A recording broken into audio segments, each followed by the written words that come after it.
Good afternoon, classmates and John. Today I will present a video to you about my animation journey.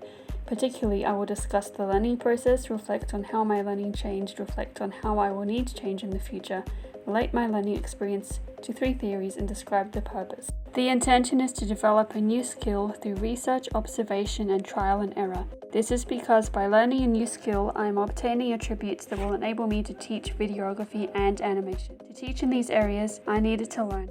To learn animation and videography, step 1 was to expand my knowledge about creating a video in Premiere, as opposed to iMovie.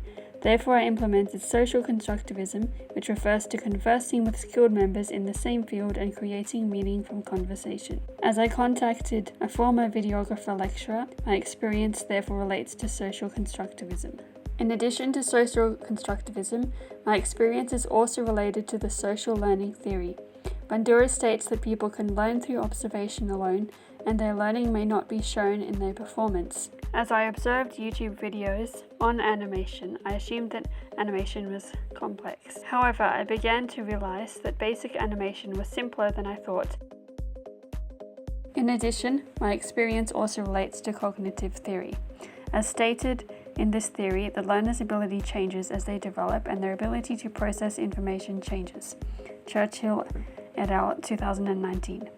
During my experience, my learning ability altered as I learned intermediate techniques to create the animation. A technique I learned to create this animation was tweening. Tweening refers to clips placed between images so the animation appears seamless. After researching this term, I began learning animation.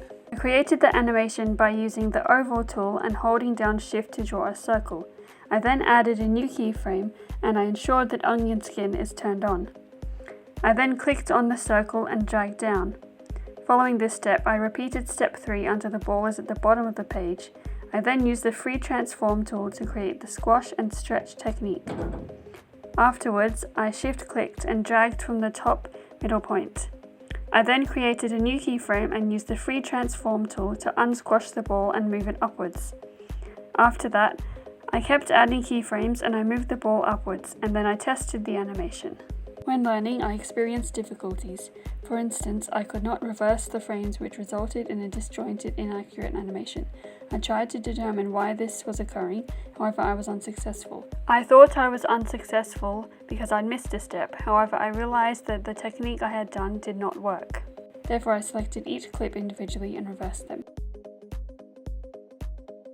Encountering this problem caused me to assume that animation was too difficult. However, throughout the learning process, I changed by gaining confidence through researching, observing, and attempting. I therefore realized the need to continue changing to develop my professional identity. To achieve this, I need to remain confident by changing my viewpoint when I attempt new tasks. As students are required to gain new skills, a teacher must be confident.